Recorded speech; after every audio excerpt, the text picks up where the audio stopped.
Chaturvida vajante mam jana sukritinarjuna alto jigyasulartardi jnani cha bharatarshava. Donc Krishna dit à Arjuna, il dit Chaturvida bhajante mam jana sukritinarjuna. Il dit il y a 4 personnes qui m'approchent. Il y a celui-là qui souffre, il y a celui-là qui veut, on va dire des biens matériels, qui veut de la richesse. Il y a celui-là qui est curieux.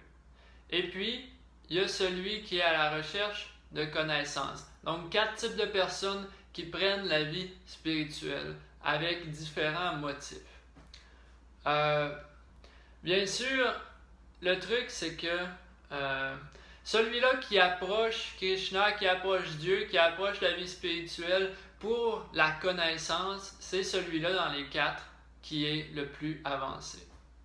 Parce que les autres, par exemple, si on approche Dieu parce qu'on est en train de souffrir, on souffre, il y a beaucoup de problèmes dans notre vie, donc on approche Dieu, et puis, mais après, il arrive certains événements dans notre vie, et puis on ne souffre plus, et puis là, on lâche Dieu, là c'est fini. Ou un autre exemple pourrait être que on approche Dieu avec des désirs, je voudrais avoir de la richesse, je voudrais ci, je voudrais ça.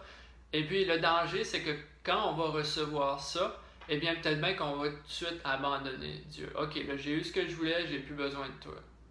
Mais c'est pas une attitude très favorable à la vie spirituelle. Par exemple, si on a un ami qui fait juste nous appeler quand il a besoin d'argent, puis quand à part de ça, il ne veut rien avoir à faire avec nous, eh bien, disons qu'on ne va pas aimer cette personne-là tant que ça.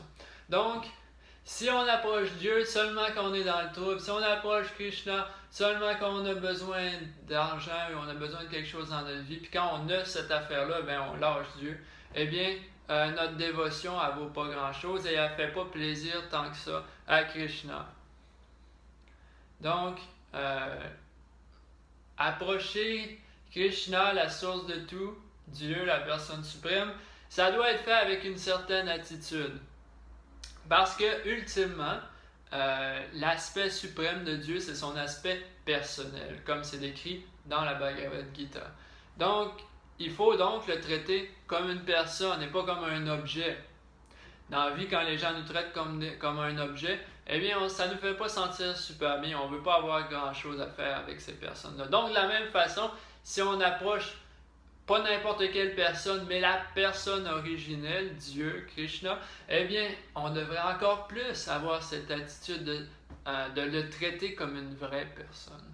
Et puis, si on fait ça, on va avoir une réciprocation de lui qui va être beaucoup plus grande que si on le traite comme un objet. Bien sûr, c'est dit que Akama Sarva Kamova Moksha Kama Udaradi, ça dit que peu importe c'est quoi nos motivations, on gagne toujours à approcher Krishna.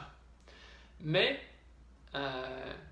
au lieu de gagner juste un petit peu, on va gagner beaucoup plus si on l'approche avec des motivations plus pures, comme l'approcher et dire, regarde, Krishna, j'aimerais comprendre qui je suis, comprendre c'est quoi ce monde, comprendre c'est quoi le but de la vie, comprendre qui tu es ultimement. Donc, ça c'est un désir beaucoup plus élevé qu'approcher Dieu seulement pour nos nécessités matérielles. Donc, voici le message de Krishna dans le 7e chapitre de la Bhagavad Gita. Hare Krishna.